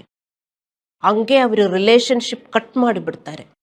ಆವಾಗ ಯೋಚನೆ ಮಾಡುವುದು ಬೇಡವಲ್ಲ, ಮತ್ತೆ ಏನಾದರೂ ಯೋಚನೆ ಬಂದರೆ ಆವಾಗ ಕೋಪ ಬರ್ತದೆ. ಹಲ್ಲೆಲೂಯಾ. ಇತರರು ಒಂದು ಕ್ಷಣದಲ್ಲಿ ಸ್ಫೋಟಿಸುತ್ತಾರೆ ಮತ್ತು ಮರೆತು ಬಿಡುತ್ತಾರೆ. ಅವರು ಕ್ಷಮೆ ಕೇಳಬಹುದು ಮತ್ತು ಭಾವಿಸುತ್ತಾರೆ ತಮ್ಮ ಕೋಪವು ದೊಡ್ಡ ಸಮಸ್ಯೆ ಅಲ್ಲ ಎಂದು. ಕೆಲವರು ಕ್ಷಣದಲ್ಲೇ ಕೋಪಗೊಂಡು ನೆಕ್ಸ್ಟ್ ಕ್ಷಣದಲ್ಲೇ ಅವರು ಶಾಂತರಾಗ್ತಾರೆ. ಅವರಲ್ಲಿ ಏನು ಸಿಟ್ಟು ಇಲ್ಲ, ಮತ್ತೆ ಕೆಲವರು ಕ್ಷಮೆಯನ್ನು ಕೇಳುತ್ತಾರೆ. ಆದರೆ ಅದು ಅಪಾಯಕಾರಿ ಎಂದು ನೀವು ಅರ್ಥ ಮಾಡ್ಕೋಬೇಕು. ಏಕೆಂದ್ರೆ ನಾವಿಲ್ಲಿ ಓದಿದ್ದೇವೆ, ಕೋಪವು ಸುಲಭವಾಗಿ ಕೆರಳುವುದಿಲ್ಲ. ಕೋಪವು ಸುಲಭವಾಗಿ ಸಿಟ್ಟುಗೊಳ್ಳುವುದಿಲ್ಲ. ಮತ್ತೆ ತಕ್ಷಣ ಬಂದಿದೆ, ನನಗೆ ಕಂಟ್ರೋಲ್ ಮಾಡಕ್ಕಾಗಲಿಲ್ಲ, ಅದಕ್ಕೆ ನಾನೆಲ್ಲ ಹಂಗೆ ಹೇಳಿದೆ, ಅದಕ್ಕೇನು ನಾನು ಮರ್ತು ಬಿಟ್ಟಿದೆ, ಕ್ಷಮೆಯನ್ನು ಕೇಳ್ತೀನಿ, ಇನ್ನೇನು ಬೇಕು, ಹಂಗೆ ನಾವು ಜೀವನ ಮಾಡಬಾರದು. ಅದು ತಪ್ಪು. ನೀವು ಕೊಲೆಯಾಳಿ ಆಗ್ತೀರಿ ಮತ್ತು ನೀವು ಇನ್ನೊಬ್ಬರನ್ನು ಕೊಂದಿದ್ದೀರಿ. ಅಷ್ಟೊಂದು ನೀವು ಕೆಟ್ಟ ಮಾತುಗಳನ್ನು ಮಾತನಾಡಿ ಅವರಿಗೆ ಏನು ಕೊಟ್ಟೆ? ಹೃದಯ ಆಘಾತ ಕೊಟ್ಟಿದೆ ಅಲ್ಲವೇ? ನೀವೇ ಯೋಚನೆ ಮಾಡಿ. ನಾವು ಕೋಪದಲ್ಲಿ ಮಾತಾಡುವಾಗ ಇನ್ನೊಬ್ಬರಿಗೆ ಏನು ಒಳ್ಳೇದನ್ಸುತ್ತದ? ಇಲ್ಲ. ಅದು ನಾವು ಉಪಯೋಗಿಸುವ ಪದಗಳೆಲ್ಲ ನಾವು ನೋಡಬೇಕು. ಇನ್ನೊಬ್ಬರನ್ನು ಕೊಲ್ಲಬೇಕು, ಅದೇ ತರ ಪದಗಳು ನಮ್ಮ ಬಾಯಿಂದ ಬರ್ತದೆ. ಕೊಲಿಸಿದವರಿಗೆ 3 ಎಂಡು ಹೇಳುತ್ತದೆ. ಕೋಪ, ಕ್ರೋಧ, ಮತ್ಸರ, ದೂಷಣೆ, ಬಾಯಿಂದ ಹೊರಡುವ ದುರ್ಭಾಷಣ ಇವುಗಳನ್ನು ವಿಸರ್ಜಿಸಿ ಬಿಡಿರಿ. ನಾವು ಸುಮ್ಮನೆ ಕ್ಷಮೆ ಹೇಳುತ್ತಲೇ ಇರಬಾರದು, ಆದರೆ ನಾವು ನಮ್ಮ ಹೃದಯದಿಂದ ಕೋಪವನ್ನು ಹೊರಗೆ ಹಾಕಬೇಕು. ಕೆಲವರೇನು ಹೇಳ್ತಾರೆ, ಏನೇ ಪಾಪ ಮಾಡಿದರೂ ದೇವರೇ ಕ್ಷಮಿಸಿ ಕ್ಷಮಿಸಿ ಎಂದು ಹೇಳ್ಬಿಟ್ಟು ಅವರು ತಿಳ್ಕೊಳ್ಳುತ್ತಾರೆ ಅವರ ಒಳ್ಳೆಯವರಾಗಿದ್ದಾರೆ ಎಂದು. ಹಂಗಾಗಿದೆಯಾ? ಇಲ್ಲ. ಅರ್ಥವಾಯ್ತೆ ನಿಮಗೆ? ನಾವು ಹೇಳಿದ್ರು ನಾವು ಪಾಪ ಮಾಡಿದ್ದೇವೆ, ಆದರೆ ಪಾಪ ಮಾಡದೆ ನಮಗೆ ಜೀವನ ಮಾಡೋಕ್ಕಾಗತ್ತಾ? ನಾವು ಅದಕ್ಕೆ ಅಭ್ಯಾಸ ಮಾಡಬೇಕು. ಪ್ರತಿದಿನ ನಾವು ಅಭ್ಯಾಸ ಮಾಡಿದರೆ ಮಾತ್ರ ದೇವರ ಮಕ್ಕಳೇ ನಮಗೆ ಪ್ರಗತಿ ಸಿಗುವುದು. ನಮ್ಮ ಆತ್ಮ ಪ್ರಗತಿ ಆಗುವುದಲ್ಲೇ ನಮಗೂ ಎಲ್ಲದೂ ಒಳ್ಳೆಯದಾಗುತ್ತೆ. As your soul prosper you will be prosperous in everything. ನಮ್ಮ ಆತ್ಮಕ್ಕೆ ಪ್ರಗತಿ ಉಂಟಾಗಬೇಕು. ಇದೇ ಪ್ರಗತಿ ಉಂಟಾಗುವುದು. ನಮ್ಮ ಆತ್ಮಕ್ಕೆ ಶಾಂತಿ ಉಂಟಾಗಬೇಕು. ನಮ್ಮ ಆತ್ಮ ಶಾಂತಿಯಲ್ಲಿ ಬೆಳೆಯಬೇಕು. ಮತ್ತೆ ಈ ಕೋಪ, ಕಿರಿಕಿರಿ ಇದೆಲ್ಲ ನಮ್ಮ ಒಳಗಡೆ ಇದ್ದರೆ ನಮಗೆ ಶಾಂತಿ ಇರುವುದಿಲ್ಲ. ಇರ್ತದಾ? ಇಲ್ಲ. ಸೊ ನಾವು ಡೈಲಿ ಅಭ್ಯಾಸ ಮಾಡಬೇಕಾಗಿರುವುದು ದೇವರ ಮಕ್ಕಳೇ. ಬರೀ ಕೇಳಿಸ್ಕೊಂಡು ಹೋಗುವುದಲ್ಲ. ದೇವರು ಏನು ನಿಮಗೆ ಮಾತನಾಡುತ್ತಾರೋ ಅದು ನೀವು ಕೇಳಿಕೊಂಡು ನೀವು ಅಭ್ಯಾಸ ಮಾಡಬೇಕು. ಇಲ್ಲದಿದ್ದರೆ ನಿಮಗಿನ್ನೂ ವಿನಾಶ ಉಂಟಾಗುತ್ತದೆ. ಇನ್ನು ಕೆಲವರು ಕೋಪಗೊಳ್ಳುತ್ತಾರೆ, ಆದರೆ ಅವರು ಪದಗಳಲ್ಲಿ ವ್ಯಕ್ತಪಡಿಸುವುದಿಲ್ಲ. ಅವರು ತಮ್ಮ ಕೋಪವನ್ನು ಆಂತರಿಕಗೊಳಿಸುತ್ತಾರೆ. ಇದು ಕೂಡ ಅಷ್ಟೇ ಕೆಟ್ಟದು. ಕೆಲವರು ಮಾತಾಡುವುದಿಲ್ಲ, ಕೆಲವರು ಪದಗಳು ಏನು ಉಪಯೋಗಿಸುವುದಿಲ್ಲ, ಆದರೆ ಅವರ ಒಳಗೆ ಕೋಪ ಇದೆ. ನಮ್ಮ ಒಳಗೆ ಕೋಪ ಇಲ್ಲದಿದ್ದರೆ ನಮಗೇನುಂಟಾಗುತ್ತದೆ? ಶಾಂತಿ ಉಂಟಾಗುತ್ತದೆ. ನಮ್ಮ ಒಳಗಡೆ ಶಾಂತಿ ಇರುತ್ತದೆ. ಮತ್ತೆ ಕೋಪ ಇದ್ದರೆ, ಕೋಪ ಅಂದರೆ ಒಂಥರ ಬೆಂಕಿ ಥರ ಇರ್ತದೆ ಅಲ್ಲವೇ? ಉರಿತಾ ಇರುತ್ತದೆ. ನಮಗೆಲ್ಲ ಗೊತ್ತು. ನೀವೆಲ್ಲರೂ ನನ್ನ ನೋಡಿದ್ರೆ ನಿಮಗೆ ಯಾರಿಗೂ ಈ ಉರಿಯೋ ಕೋಪನೇ ಇಲ್ಲ. ಏನು ಪಾಸ್ಟ್ರು ಮಾತಾಡುವುದು? ಉರಿತಾ ಇರ್ತದೆ. ನಮಗೆ ಜೀವನ ಮಾಡಬೇಕು ಅಂತೇ ಅನಿಸೋದಿಲ್ಲ ನಾವು ಕೋಪದಲ್ಲಿ ವರ್ತಿಸಿದರೆ ಅಲ್ಲವೇ? ಅದಕ್ಕೆ ಕೋಪ ಒಂದು ದೊಡ್ಡ ಪಾಪವಾಗಿದೆ ಎಂದು ನಾವು ಅರ್ಥ ಮಾಡ್ಕೋಬೇಕು. ನಾವು ತಿಳ್ಕೊಳ್ಳುತ್ತೇವೆ ನಮ್ಮಲ್ಲಿ ಕೋಪ ಇಲ್ಲ ಅಂತ, ಮತ್ತೆ ನೀವು ನಿಮ್ಮ ಕಿರಿಕಿರಿ ನೋಡಿದರೆ ಅರ್ಥವಾಗುತ್ತದೆ. ಈ ಸತ್ಯ ನಾವು ಅರ್ಥ ಮಾಡಿಕೊಳ್ಳಬೇಕು. ನಮ್ಮ ಜೀವನದಲ್ಲಿ ನಾವು ಎದುರಿಸುವ ವಿಷಯಗಳು ದೇವರಿಂದ ಬಂದವು. ದೇವರು ಅವುಗಳನ್ನು ಅನುಮತಿಸುತ್ತಾರೆ. ಏನೇ ನಮಗೆ ಆಗಿದರೂ ದೇವರು ಅನುಮತಿಸುತ್ತಾರೆ. ನಾವು ಹೇಗೆ ವರ್ತಿಸುತ್ತೇವೆ ಎಂದು ದೇವರು ನೋಡುತ್ತಾ ಇದ್ದಾರೆ. ಅವು ನಮ್ಮ ನಂಬಿಕೆಯ ಪರೀಕ್ಷೆ ಎಂದು ಧರ್ಮಗ್ರಂಥಗಳು ಹೇಳುತ್ತದೆ. ಯಾಕೋಬನು 1:2-4. ಆದ್ದರಿಂದ ನಾವು ಅವುಗಳನ್ನು ಸಂತೋಷದಿಂದ ಸ್ವೀಕರಿಸಬೇಕು ಮತ್ತು ಮಾಂಸದಲ್ಲಿ ನಾವು ಪ್ರತಿಕ್ರಿಯಿಸಿದಂತೆ ನಮ್ಮನ್ನು ನಿಯಂತ್ರಿಸಿಕೊಳ್ಳಬೇಕು. ನಮ್ಮ ಕಿರಿಕಿರಿ ಅದಕ್ಕೆ ಆಪೋಸಿಟ್ ಆಗಿದೆ. ನಾವು ಕಿರಿಕಿರಿಗೊಂಡಾಗ, ನಾವು ಸಿಟ್ಟುಗೊಂಡಾಗ ದೇವರು ನಮಗೆ ಏನು ಅನುಮತಿಸುತ್ತಾರೋ ಅದು ನಾವು ಒಪ್ಪಿಕೊಳ್ಳುವುದಿಲ್ಲ. ನೋಡಿ, ನೀವದೆಲ್ಲ ಅರ್ಥ ಮಾಡಿಕೋಬೇಕು. ನೀವು ಅದೆಲ್ಲ ಯೋಚನೆ ಮಾಡಬೇಕು. ನಾನೇನು ಹೇಳ್ತಾ ಇರುವುದು ಅಂತ. ಒಂದು ಬಾರಿ ನೀವು ಕೇಳಿಸ್ಕೊಂಡು ಹೋದರೆ ನೀವು ಮರ್ತು ಬಿಡ್ತೀರಿ. ನಾವಿದೆಲ್ಲ ಯೂಟ್ಯೂಬಿನಲ್ಲಿ ಅಪ್ಲೋಡ್ ಮಾಡುತ್ತೇವೆ, ನೀವು ಅದು ಕೇಳಿಸ್ಕೊಳ್ಳಬೇಕು. Faith comes by hearing. ವಿಶ್ವಾಸ ಹೇಗೆ ಬರುವುದು? ನೀವು ಕೇಳ್ತಾ ಇರಬೇಕು. Have to keep hearing, keep hearing, keep hearing. ಇಲ್ಲಾಂದ್ರೆ ವಿಶ್ವಾಸ ಬರಲ್ಲ. ಒಂದು ಬಾರಿ ಸಂಡೇ ಚರ್ಚ್ಗೆ ಬಂದು, ಅಲ್ಲಾಂದ್ರೆ ಇನ್ನೊಂದು ದಿನ ಚರ್ಚ್ಗೆ ಬಂದು ಕೇಳಿಸ್ಕೊಂಡು ಹೋಗಿ ಆಮೇಲೆ ನಿಮ್ಗೆ ನೆನಪಿರುವುದೇ ಇಲ್ಲ. ಅದು ಈ ಲೋಕದಲ್ಲಿ ನಾವು ಹೇಗೆ ಜೀವನ ಮಾಡುವುದು? ಫೇತ್ ಕಮ್ಸ್ ಬೈ ಹಿಯರಿಂಗ್, ಕೇಳುವುದರಿಂದ, ಮತ್ತೆ ಓದುವುದರಿಂದಲ್ಲ. ಹೌದು, ಬೈಬಲ್ ಓದಬೇಕು, ಓದುವುದರಿಂದಲ್ಲ ಫೇತ್ ಬರುವುದು, ಕೇಳಿಸ್ಕೊಳ್ಳುವುದರಿಂದ. ಅದಕ್ಕೆ ಚರ್ಚಿಗೆ ಬರಬೇಕು, ನೀವು ಪಾಸ್ಟರ್ ಬೋಧನೆಯನ್ನು ಕೇಳಿಸ್ಕೊಳ್ಳಬೇಕು. ಮತ್ತು ಯೂಟ್ಯೂಬಲ್ಲಿ ಇದೆ, ಯೂಟ್ಯೂಬಿನಿಂದ ನೀವು ಕೇಳಿಸ್ಕೊಳ್ಳಬೇಕು. ಕೆಲವರು ತಿಳ್ಕೊಳ್ತಾರೆ ಯೂಟ್ಯೂಬಲ್ಲಿ ಇದೆಯಲ್ಲ, ಮತ್ತೆ ನಾನು ಯಾಕೆ ಚರ್ಚಲ್ಲಿ ಹೋಗಬೇಕು ಅಂತ. ನೀವು ಚರ್ಚಲ್ಲಿ ಬಂದರೆ ಏನಾಗುತ್ತದೆ, ಅದು ದೇವರ ಆಜ್ಞೆ ಆಗಿದೆ. ಶಾಬತ್ತನ್ನು ನೀವು ಪರಿಶುದ್ಧ ಮಾಡಿಕೋಬೇಕು ಅಂತ, ಅದು ದೇವರ ಆಜ್ಞೆ ಆಗಿದೆ. ಮತ್ತೆ ನಾವೆಲ್ಲರೂ ಕೂಡಿ ಬಂದಾಗ ದೇವರು ಮಧ್ಯದಲ್ಲಿ ಇದ್ದಾರೆ, ನಿಮಗೆ ಪರಿಶುದ್ಧಾತ್ಮನ ಅಭಿಷೇಕ ಸಿಗುತ್ತದೆ, ದೇವರು ನಿಮ್ಮ ಹತ್ರ ಮಾತಾಡ್ತಾರೆ, ಅದು ಬೇರೆ ಅನುಭವ. ಚರ್ಚಲ್ಲಿ ಬಂದು ಹೋಗೋದು ಕೇಳಿಸ್ಕೊಳ್ಳೋದು ಬೇರೆ ಅನುಭವ, ಯೂಟ್ಯೂಬಿನಿಂದ ಕೇಳೋದು ಬೇರೆ ಅನುಭವ. ನೀವು ಅರ್ಥ ಮಾಡ್ಕೋಬೇಕು. ಸೊ ನೀವು ಕೇಳ್ತಾ ಇರಬೇಕು ದೇವರ ಮಕ್ಕಳೇ, ಇಲ್ಲದಿದ್ದರೆ ನಿಮಗಿದು ಯಾವುದು ಅಭ್ಯಾಸ ಮಾಡುವುದಕ್ಕೆ ಆಗುವುದಿಲ್ಲ. ನಾನಿಲ್ಲಿ ಏನು ಹೇಳಿದೆ, ನಮ್ಮ ಜೀವನದಲ್ಲಿ ನಾವು ಎದುರಿಸುವ ವಿಷಯಗಳು ದೇವರಿಂದ ಬಂದವು, ಅವುಗಳನ್ನು ದೇವರು ಅನುಮತಿಸುತ್ತಾರೆ. ಅದು ನಮ್ಮ ಬ್ರೈನಲ್ಲಿ ಇರಬೇಕು. ಹೌದು, ಕೆಟ್ಟದು ಬಂದಿದೆ, ನಮಗೆ ತಡ್ಕೊಳ್ಳಕ್ಕಾಗಲ್ಲ. ನೋವು ಬಂದಿದೆ, ನಮಗೆ ತಡ್ಕೊಳ್ಳಕ್ಕಾಗಲ್ಲ. ಮತ್ತೆ ಇದರಲ್ಲಿ ನಾನು ಚೆನ್ನಾಗಿ ವರ್ತಿಸಬೇಕು. ನಾನು ಕೋಪದಲ್ಲಿ ಇರಬಾರದು, ನಾನು ಕಿರಿಕಿರಿಯಲ್ಲಿ ಇರಬಾರದು, ನಾನು ಒಫೆಂಡೆಡ್ ಆಗಿ ಇರಬಾರದು. ಹಂಗೆಲ್ಲ ನಾವು ಇದ್ದರೆ ನಮಗಿನ್ನೂ ಕೆಟ್ಟದಾಗುತ್ತದೆ. ಹಂಗೆಲ್ಲ ನಾವು ಇದ್ದರೆ ದೇವರ ಮಕ್ಕಳೇ, ನೀವು ದೇವರಿಗೆ ಆಪೋಸಿಟ್ ಆಗಿ ವರ್ತಿಸುತ್ತಾ ಇದ್ದೀರಿ. You are going against God. ಅರ್ಥವಾಯ್ತೆ? ನಾನು ಎಲ್ಲ ಮೆಸೇಜಲ್ಲೂ ಯಾಕೋಬನು 1:2-4 ನಾನು ಮೆನ್ಷನ್ ಮಾಡ್ತೇನೆ. ಯಾಕೆಂದರೆ ಅಲ್ಲಿ ಬರೆದಿದೆ, ನಮಗೇನೇ ಸಂಭವಿಸಿದರೂ ನಾವು ಸಂತೋಷವಾಗಿರಬೇಕು. ಏನೇ ಪ್ರಾಬ್ಲಮ್ ಬಂದರೂ ಸಂತೋಷವಾಗಿರಬೇಕು ಅಂತ. ನಮಗದಾಗುವುದಿಲ್ಲ, ಆಗತ್ತಾ? ಇಲ್ಲ. ಏನೇ ಪ್ರಾಬ್ಲಮ್ ಬಂದರು ನಾವು ನೋಡಿದರೆ ಅದಕ್ಕೆ ಸೊಲ್ಯೂಷನ್ ಇಲ್ಲ. ಮತ್ತೆ ದೇವರೇನು ಹೇಳ್ತಾರೆ, ನಾನಿದ್ದೀನಿ, ನೀವು ಭಯಪಡಬೇಡ, ನಾನಿದ್ದೀನಿ ಅಂತ. ನಮಗೆಲ್ಲ ಕಷ್ಟ ಉಂಟಾಗುತ್ತದೆ, ನೋವಿನಿಂದ ನಾವು ಹೋಗಬೇಕಾಗುತ್ತದೆ, ಅಂಥ ಸಂಗತಿಗಳು ನಮಗೆ ಬರ್ತದೆ. ಆವಾಗ ಎಲ್ಲ ತಕ್ಷಣ ನೆನಪು ಬರಬೇಕು, ಹೌದು ಇದು ನನಗೆ ಒಳ್ಳೆಯದಾಗುತ್ತದೆ, ನಾನಿಲ್ಲಿ ಅಳುವುದಿಲ್ಲ, ನಾನಿಲ್ಲಿ ನೋವಿನಲ್ಲಿ ಇರುವುದಿಲ್ಲ, ನಾನಿಲ್ಲಿ ಕಿರಿಕಿರಿ ಮಾಡುವುದಿಲ್ಲ, ನಾನು ಸಂತೋಷವಾಗಿರುತ್ತೇನೆ.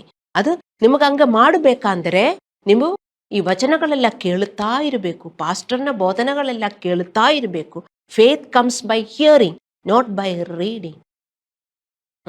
ಬೈಬಲ್ ಓದಬೇಕು, ಅದು ಬೇರೆ ಆಜ್ಞೆ ದೇವರದು, ನಾವು ಕೇಳುತ್ತಾ ಇರಬೇಕು. ದೇವರ ಮಕ್ಕಳೇ ಅರ್ಥ ಮಾಡಿಕೊಳ್ಳಿ, ಡೈಲಿ ಒಂದು ಮೆಸೇಜ್ ಆದರೂ ನೀವು ಕೇಳಿಸ್ಕೊಳ್ಳಬೇಕು. ಜಾಸ್ತಿ ಕೇಳಿಸ್ಕೊಂಡ್ರೆ ಇನ್ನೂ ಒಳ್ಳೆಯದು. ನಿಮಗೆ ಟೈಮ್ ಇಲ್ಲದಿದ್ದರೂ ಒಂದು ಮೆಸೇಜ್ ಆದರೂ ಕೇಳಿಸ್ಕೊಂಡ್ರೆ ನಿಮಗೆ ಎಷ್ಟೊಂದು ವಿಶ್ವಾಸ ಬರ್ತದೆ ಗೊತ್ತಾ. ನೀವು ಟೈಮ್ ಇಲ್ಲ ಅಂತ ಹೇಳಬಾರ್ದು, ನೀವು ಟೈಮ್ ಇಲ್ಲ ಅಂತ ಹೇಳಿದ್ರೆ ಇನ್ನೂ ನಿಮಗೆ ಕೆಟ್ಟದಾಗುತ್ತದೆ, ಅರ್ಥ ಮಾಡಿಕೊಳ್ಳಿ. ಸೊ ಏನಾದರೂ ನಮಗೆ ನೋವುಂಟಾಗಿದರೆ, ಅಲ್ಲಾಂದರೆ ಕೆಟ್ಟ ಸಂಗತಿಗಳು ಆಗಿದರೆ ತಕ್ಷಣ ಆ ಮೆಸೇಜ್ ಬರ್ತದೆ. ಯಾಕೋಬನು 1:2-4 ಎಲ್ಲದಾಗುವುದು ನಮ್ಮ ಒಳ್ಳೆಯದಕ್ಕೆ. ರೋಮಪುರದವರಿಗೆ 8:21. ಮತ್ತೆ ಜೇಮ್ಸ್ ಅವರು ಹೇಳ್ತಾ ಇದ್ದಾರೆ, ಏನೇ ಆಗಿದ್ರು, ನಿಮಗೆ ಏನು ಕೆಟ್ಟದಾಗಿದ್ರು ಸಂತೋಷದಿಂದಿರಿ. ಏನದು? ನಿಮ್ಮ ತಾಳ್ಮೆಯ ಪರೀಕ್ಷೆ ಆಗಿದೆ. We should keep on doing what is right. ಯಾವುದು ಕರೆಕ್ಟು ಮಾಡ್ತಾ ಇರಬೇಕು. ಅದು ಯಾಕೆ ದೇವರ ಮಕ್ಕಳೇ ನಿಮಗೆ ಕಷ್ಟ? ನಿಮಗೂ ಮಾಡಕ್ಕಾಗ್ತಾ ಇಲ್ಲ, ಅಲ್ಲದಿದ್ದರೆ ದೇವರ ಭಯವಿಲ್ಲದೆ ನೀವು ವರ್ತಿಸುತ್ತಾ ಇದ್ದರೆ ಅರ್ಥ ಮಾಡಿಕೊಳ್ಳಿ, you are not a submitted soul. ದೇವರಿಗೆ ಸಮರ್ಪಿಸಿರುವ ಒಂದು ವ್ಯಕ್ತಿಯಾಗಿದ್ದರೆ ದೇವರ ಭಯದಿಂದ ನೀವು ಜೀವನ ಮಾಡ್ತೀರಿ. ನೀವು ಯಾರು ಸಮರ್ಪಿಸಲಿಲ್ಲ, ಅದೇ ಪ್ರಾಬ್ಲಮ್. ದೇವರ ಮುಂದೆ ನಾವು ಸಮರ್ಪಿಸಿದರೆ ಆ ದೇವರ ಭಯ ಬರುತ್ತದೆ. ದೇವರ ಭಯ ಬಂದರೆ ನಮಗೆ ವಿಸ್ಡಮ್ ಸಿಗುತ್ತದೆ. ವಿಸ್ಡಮ್ ಏನು? ದೇವರ ವಾಕ್ಯ. ಆವಾಗ ನಮಗೆ ವಾಕ್ಯ ಸಿಗುತ್ತದೆ. ಇದು ನನಗೆ ಒಳ್ಳೆಯದಕ್ಕಾಗತ್ತೆ. ಆ ವಾಕ್ಯ ಸಿಕ್ಕಿದಾಗ ನಮಗೆ ಏನಾಗುತ್ತದೆ? ಭರವಸೆ ಉಂಟಾಗುತ್ತದೆ, ಸಮಾಧಾನ ಉಂಟಾಗುತ್ತದೆ. ದೇವರ ಮಕ್ಕಳೇ, ಇದೆಲ್ಲ 1 by 1 ಹಿಂಗೆ ಹೋಗ್ತಾ ಇರ್ತದೆ.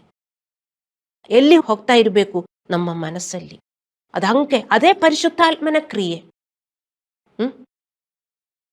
ನಾವು ನೋಡಿದರೆ ಈ ಲೋಕದಲ್ಲಿ ದೇವರಲ್ಲಿ ಇದ್ದಾರೆ, ಕಾಣುವುದಿಲ್ಲ. ಆದರೆ ಯೇಸು ದೇವರು ಬಂದು ಹೋಗಿದ್ದಾರೆ. ಈಗಲಿರುವ ಜನರು ಅದು ವಿಶ್ವಾಸ ಮಾಡುವುದಿಲ್ಲ. ಅವರು ಕ್ರಿಸ್ಮಸ್ ಎಲ್ಲ ಸೆಲೆಬ್ರೇಟ್ ಮಾಡಿದರೂ ಕೂಡ ಎಷ್ಟು ಜನ ಯೇಸುದೇವರನ್ನು ನಂಬುತ್ತಾರೆ, ವಿಶ್ವಾಸ ಮಾಡುತ್ತಾರೆ ಅಂತ ನನಗೆ ಗೊತ್ತಿಲ್ಲ. ತುಂಬ ಜನರಿಗೆ ವಿಶ್ವಾಸವಿಲ್ಲ, ಆದರೂ ಕ್ರಿಸ್ಮಸ್ ಎಲ್ಲ ಅವರು ಸೆಲೆಬ್ರೇಟ್ ಮಾಡುತ್ತಾರೆ. ಯೇಸುದೇವರು ಬಂದು ಹೋಗಿದ್ದಾರೆ, ಸಿಲುಬೆಯಲ್ಲಿ ಸತ್ತಿದ್ದಾರೆ, ಮತ್ತೂ ಬರ್ತಾರೆ ಅಂತ ಅದೆಲ್ಲ ಯೇಸುದೇವರು ಹೇಳಿದ್ರು. ಮತ್ತೆ ಯೇಸುದೇವರು ಬಂದು ಮಿನಿಸ್ಟ್ರಿ ಮಾಡಿದ್ರು. ಮತ್ತೆ ಈಗ ಯಾರಿದ್ದಾರೆ ಇಲ್ಲಿ? ಪರಿಶುದ್ಧಾತ್ಮನಿದ್ದಾರೆ. ಈಗ ನಮಗೆ ಮಿನಿಸ್ಟ್ರಿ ಮಾಡುವುದು ದೇವರ ಮಕ್ಕಳೇ ಪರಿಶುದ್ಧಾತ್ಮನು. ನೋಡಿ, ಯೇಸುದೇವರಿದ್ದರೆ ಯೇಸುದೇವರು ನಮಗೆ ಹೇಗೆ ಮಿನಿಸ್ಟ್ರಿ ಮಾಡುವುದು ನಿಮಗೆ ಗೊತ್ತು. ಒಬ್ಬರು ಸಹಾಯ ಕೇಳ್ತಾರೆ, ಅಲ್ಲಾಂದ್ರೆ ದೇವರೇ ನಾನೇನು ಮಾಡಬೇಕು ಅಂತ ಹೇಳಿದರೆ ಯೇಸುದೇವರು ಹೇಳಿಕೊಡ್ತಾರೆ. ಅದೇ ಥರ ಪರಿಶುದ್ಧಾತ್ಮನು ಕ್ರಿಯೆ ಮಾಡುತ್ತಾರೆ ದೇವರ ಮಕ್ಕಳೇ, ನಿಮಗೆ ಗೊತ್ತಾ? ನಮಗೆ ಶಕ್ತಿ ಕೊಡ್ತಾರೆ. ದೇವರಿಂದ ಏನು ಬೇಕು? ಪರಿಶುದ್ಧಾತ್ಮನೇ ನನ್ನನ್ನು ತುಂಬಿಸಿ, ನಾನು ತುಂಬ ಸುಸ್ತಾಗಿದ್ದೀನಿ, ನಾನು ತುಂಬ ದಣಿದಿದ್ದೀನಿ, ನನಗೆ ಜೀವನ ಮಾಡೋಕ್ಕೆ ಅನಿಸ್ತಾ ಇಲ್ಲ, ತುಂಬ ವಿರೋಧಿಗಳು, ತುಂಬ ನೋವು, ನಾನು ಹೆಂಗೆ ಜೀವನ ಮಾಡುವುದು? ಪರಿಶುದ್ಧಾತ್ಮನ ಸಹಾಯದಿಂದ. ಇಲ್ಲದಿದ್ದರೆ ನನಗೆ ಮಿನಿಸ್ಟ್ರಿ ಮಾಡೋಕ್ಕಾಗತ್ತಾ? ನಮ್ಮ ಜೊತೆಗೆ ಪರಿಶುದ್ಧಾತ್ಮನಿದ್ದಾರೆ. ನೋಡಿ, ನಮ್ಮ ಜೊತೆಗೆ ಯೇಸುದೇವರಿದ್ದರೆ ನಮಗೆ ಗೊತ್ತು, ಎಲ್ಲ ಸಹಾಯ ನಮಗೆ ಸಿಗುತ್ತದೆ. ಅದೇ ಥರ ಪರಿಶುದ್ಧಾತ್ಮನಿರಬೇಕು. ಅದಕ್ಕೆ ಬೆನೆಡಿಕ್ಷನ್ ಹೇಳುವುದು, that the love of the Father, grace of Jesus Christ and the fellowship of Holy Spirit. ನಿಮಗೆ ಗೊತ್ತು ಫೆಲೋಶಿಪ್ ಅಂದರೆ ಏನು ಅಂತ. ವಿಶ್ವಾಸಿಗಳ ಜೊತೆಗೆ ನೀವು ಫೆಲೋಶಿಪ್ ಮಾಡುವವರಲ್ಲ, ನಾವು ಒಬ್ರಿಗೊಬ್ರು ಫೆಲೋಶಿಪ್ ಮಾಡುವವರಾಗಿರಬೇಕು ವಿಶ್ವಾಸಿಗಳಾಗಿ. ತುಂಬ ವಿಶ್ವಾಸಿಗಳು ಫೆಲೋಶಿಪ್ ಮಾಡುವವರಲ್ಲ, ಮತ್ತೆ ಅವರಿಗೆ ಹೇಗೆ ಪರಿಶುದ್ಧಾತ್ಮನ ಜೊತೆಗೆ ಫೆಲೋಶಿಪ್ ಮಾಡೋಕ್ಕಾಗತ್ತೆ? ಅರ್ಥ ಮಾಡಿಕೊಳ್ಳಿ ದೇವರ ಮಕ್ಕಳೇ. ಯಾವಾಗಲೂ ನೀವು ದಣಿದಿದ್ದಾಗ ದೇವರೇ ನನ್ನನ್ನು ತುಂಬಿಸಿ ತುಂಬಿಸಿ, ನಾನು ಈ ವಿಶ್ವಾಸ ಜೀವನ ಬಿಟ್ಟು ಹೋಗಬಾರದು, ನನಗೆ ವಿಶ್ವಾಸ ಜೀವನ ಮುಂದೆ ಬೆರೆಸೋಕೆ ತುಂಬ ಕಷ್ಟ ಆಗ್ತಾ ಇದೆ ದೇವರೇ. ನಮಗೆಲ್ಲರೂ ಹಂಗೆ ಆಗುತ್ತದೆ ದೇವರ ಮಕ್ಕಳೇ. ಆವಾಗ ನಾವು ಪ್ರಾರ್ಥಿಸಬೇಕು, ದೇವರೇ ನನ್ನನ್ನು ತುಂಬಿಸಿ, ನನ್ನನ್ನು ತುಂಬಿಸಿ ದೇವರೇ, ನನ್ನ ಹತ್ರ ಮಾತಾಡಿ ದೇವರೇ, ನಾನೇನು ಮಾಡಬೇಕು? ನಿಮ್ಮ ಸಮಸ್ಯೆ ನೀವು ದೇವರ ಹತ್ರ ಹೇಳಬೇಕು. ಪರಿಶುದ್ಧನೇ, ನನಗೆ ಹಿಂಗೆಲ್ಲ ಆಗ್ತಾ ಇದೆ. ನಿಮಗೂ ರಿಯಲಿ ದೇವರು ಹೇಳುವುದನ್ನು ನೀವು ಮಾಡುವವರಾಗಿದ್ದರೆ you will hear from God. ತುಂಬ ಜನರು ದೇವರಿಂದ ಕೇಳಿಸ್ಕೊಳ್ಳುವುದಿಲ್ಲ. ಯಾಕೆ? ನಿಮಗೂ ದೇವರು ಹೇಳಿದ್ರು ನೀವು ಮಾಡುವುದಿಲ್ಲ. ಅದಕ್ಕೆ you are not hearing from God. If you want to hear from God, you will ask, you will hear. ದೇವರ ಮಕ್ಕಳೇ, ಎಕ್ಸ್ಪೀರಿಯನ್ಸ್ ದಿಸ್. ಎಕ್ಸ್ಪೀರಿಯನ್ಸ್ ಮಾಡಬೇಕು ನೀವು. ನಿಮ್ಮ ಜೊತೆಗೆ ಪರಿಶುದ್ಧಾತ್ಮನು ಯಾವಾಗಲೂ ಇರಬೇಕು. ನೀವು ಬೇಡಿಕೊಳ್ಳಬೇಕು, ದೇವರೇ, ನಿಮ್ಮ ಪ್ರಾಬ್ಲಮ್ಸ್ ಎಲ್ಲ ಅವರ ಹತ್ರ ನೀವು ಹೇಳಬೇಕು. ದೇವರ ದಾರಿಯಲ್ಲಿ ನಡೆಯುವುದಕ್ಕೆ ನೀವು ಸಮರ್ಪಿಸಿದರೆ ನಿಮಗೆ ಸಿಗುತ್ತದೆ ದೇವರ ಮಕ್ಕಳೇ ನಿಮ್ಮ ಆನ್ಸರ್ಸ್. ಮತ್ತು ನೀವು ಒಬೆ ಮಾಡುವವರಲ್ಲದಿದ್ದರೆ ನಿಮಗೇನು ಸಿಗುವುದಿಲ್ಲ. ನೀವು ನಾನು ಇಷ್ಟೊಂದು ಪ್ರಾರ್ಥಿಸಿದೆ, ಪಾಸ್ಟ್ರು ಹೇಳಿದ್ರು ಪರಿಶುದ್ಧಾತ್ಮನಿಗೆ ಕೇಳಬೇಕು ಅಂತ, ಆದರೂ ಏನು ನನಗೇನು ಕೇಳಿಸ್ತಾ ಇಲ್ವಲ್ಲ. ನೀವು ಮಾಡೋಕ್ಕೆ ರೆಡಿಯಲ್ಲ. ಮಾಡೋಕ್ಕೆ ರೆಡಿ ಇಲ್ಲದಿದ್ದರೆ ನಿಮಗೆ ತುಂಬ ಡೌಟೇ ಉಂಟಾಗುವುದು. ಸೊ ನೀವು ಅರ್ಥ ಮಾಡಿಕೊಳ್ಳಿ. ಸೊ ನಿಮ್ಮ ಕಿರಿಕಿರಿ ದೇವರ ಅನುಮತಿಸುವುದಕ್ಕೆ ಆಪೋಸಿಟ್ ಆಗಿದೆ. ನಾವು ಕಿರಿಕಿರಿಗೊಂಡಾಗ ಮತ್ತು ದೇವರಿಗೆ ವಿರುದ್ಧವಾಗಿ ವರ್ತಿಸುತ್ತೇವೆ ಅಲ್ಲವೇ? ಈಗ ನಾವು ನಮ್ಮ ಕೆರಳಿಸುವ ಆತ್ಮಕ್ಕೆ ಹೇಗೆ ಪ್ರತಿಕ್ರಿಯಿಸಬೇಕು ಎಂಬುದನ್ನು ಅರ್ಥ ಮಾಡಿಕೊಳ್ಳೋಣ. ಮೊದಲು ನಮ್ಮಲ್ಲಿರುವ ಈ ಆತ್ಮವನ್ನು ನಾವು ಗುರುತಿಸಬೇಕು. ಈ ಪಾಪವು ದೊಡ್ಡ ಪಾಪವಲ್ಲ ಅಂತ ಯಾವ ವಿಶ್ವಾಸಿಯೂ ತಿಳ್ಕೊಳ್ಳಬಾರದು. ಏನೊಂದು ಕಿರಿಕಿರಿ ಮಾಡೋಕ್ಕಾಗಲ್ವಾ? ಅದಕ್ಕೇನು? ನಿಮಗೆ ಕಿರಿಕಿರಿ ಬಂದಾಗ ನಿಮ್ಮ ಒಳಗಡೆ ಏನಾಗುತ್ತೆ ಅಂದರೆ ನೀವೇ ಪರೀಕ್ಷಿಸಿ. ಎಷ್ಟೊಂದು ಕೋಪ ಬರ್ತದೆ, ಸಮಾಧಾನ ಹೊಟ್ಟೋಗುತ್ತದೆ, ನಿರಾಶೆ ಬರುತ್ತದೆ ಅಲ್ಲವೇ? ಸೊ ಅದು ಒಪ್ಪಿಕೊಳ್ಳಬೇಕು. ಈ ಪಾಪವು ದೊಡ್ಡ ಪಾಪವಲ್ಲ ಎಂದು ನೀವು ಭಾವಿಸಬೇಡಿ ಮತ್ತು ಇದನ್ನು ಸಮರ್ಥಿಸಿಕೊಳ್ಳಬೇಡಿ. ನಿಮ್ಮಲ್ಲಿರುವ ಈ ಆತ್ಮವು, ಅರ್ಥ ಮಾಡಿಕೊಳ್ಳಿ, ನಿಮ್ಮಲ್ಲಿರುವ ಈ ಆತ್ಮವು ಮೊದಲು ನಿಮ್ಮ ಆತ್ಮವನ್ನು ಕೊಲ್ಲುತ್ತದೆ ಮತ್ತು ನೀವು ಯಾರ ಹತ್ರ ಕೋಪ ಮಾಡುತ್ತೀರೋ ಅವರನ್ನು ನೀವು ಕೊಂದ್ಬಿಡ್ತೀರಿ. ನೀವು ಕೊಲೆಗಾರರಾಗಿ ಜೀವನ ಮಾಡ್ತೀರಿ. ಅರ್ಥ ಮಾಡಿಕೊಳ್ಳಿ. ಸೊ ನಿಮ್ಮ ಮೂಲಕ ಅನೇಕರು ಈ ಆತ್ಮದಿಂದ ನಾಶವಾಗುತ್ತಾರೆ ಮತ್ತು ಈ ಆತ್ಮ ನಿಮ್ಮನ್ನು ಕೊಲ್ಲುವ ಮೊದಲು ನೀವು ಈ ಆತ್ಮವನ್ನು ಕೊಲ್ಲಬೇಕು. ಖಂಡಿತ ಕೋಪದ ಆತ್ಮ ಎಲ್ಲರನ್ನು ಕೊಲ್ಲುತ್ತಾರೆ, ಅರ್ಥ ಮಾಡಿಕೊಳ್ಳಿ. ಎರಡನೆಯದು, ನಿಮ್ಮ ವರ್ತನೆಯ ಜವಾಬ್ದಾರಿಯನ್ನು ನೀವು ಸ್ವೀಕರಿಸಬೇಕು. ಆದರೆ ಜನರು ಮತ್ತು ಸನ್ನಿವೇಶಗಳು ನಿಮ್ಮ ನಿರೀಕ್ಷೆಗಳಲ್ಲಿ ಬೀಳದಿದ್ದಾಗ ನೀವು ಹೇಗೆ ಪ್ರತಿಕ್ರಿಯಿಸಬೇಕು ಅಂತ ನೀವೇ ಆರಿಸಿಕೊಳ್ಳಬೇಕು. ತಕ್ಷಣ ಕಿರಿಕಿರಿ ಬರ್ತದೆ, ಆದರೆ ನೀವು ಅದು ನೋಟಿಸ್ ಮಾಡಿ, ಇಲ್ಲ ನಾನು ಹಂಗೆ ವರ್ತಿಸಬಾರದು ಅಂತ ನೀವು ಡಿಸೈಡ್ ಮಾಡಿದರೆ ನಿಮಗೆ ಹಂಗೆ ವರ್ತಿಸುವುದಕ್ಕಾಗತ್ತೆ. ವಿಶ್ವಾಸಿಗಳು ಅವರ ವರ್ತನೆಯ ಬಲಿಪಶುಗಳಲ್ಲ, ಅವರು ತಮ್ಮ ವರ್ತನೆಯು ನಿಯಂತ್ರಿಸುವ ಜವಾಬ್ದಾರಿಯನ್ನು ಹೊಂದಿದ್ದಾರೆ. ನಮಗೆ ಆ ಜವಾಬ್ದಾರಿ ಇಲ್ಲ. ವಿಶ್ವಾಸಿಗಳು ಯಾರು ಜವಾಬ್ದಾರಿನೇ ತಗೊಳ್ಳೋದಿಲ್ಲ. ತೀತನಿಗೆ 2:11-12 ಇದರಲ್ಲಿ ಬರೆದಿದೆ, ನಾವು ದೈವಿಕ ಜೀವನ ಮತ್ತು ಸ್ವಯಂ ನಿಯಂತ್ರಿತ ಜೀವನವನ್ನು ನಡೆಸಲು ದೇವರ ಕೃಪೆಯನ್ನು ಪಡೆದಿದ್ದೇವೆ ಎಂದು. ನಾವು ದೈವಿಕ ಜೀವನವನ್ನು ಜೀವಿಸಲು ಮತ್ತು ಸ್ವಯಂ ನಿಯಂತ್ರಿತ ಜೀವನವನ್ನು ಜೀವಿಸಲು ದೇವರು ನಮಗೆ ಕೃಪೆ ಕೊಟ್ಟಿದ್ದಾರೆ ಅಂತ ಈ ವಚನ ಹೇಳುತ್ತದೆ.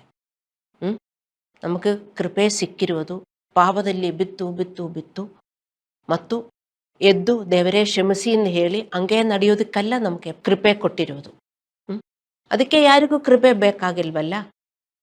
ಬರೀ ದೇವರೇ ಕ್ಷಮಿಸಿ ಕ್ಷಮಿಸಿ ಮತ್ತು ಪಾಪದಲ್ಲಿ ಬಿದ್ದು ಮತ್ತು ಎತ್ತು, ದೇವರೇ ಪಾಪದಲ್ಲಿ ಬಿದ್ದಿದೆ, ದೇವರೇ ನನ್ನನ್ನು ಕ್ಷಮಿಸು ಅಂತ ಹೇಳೋದಕ್ಕೆ ನಮಗೆ ಇದಕ್ಕೆ ಗ್ರೇಸ್ ಬೇಕು ಅಲ್ಲವೇ? ಅದು ದೇವರ ಸಿಲುಬೆ ಅಲ್ಲ.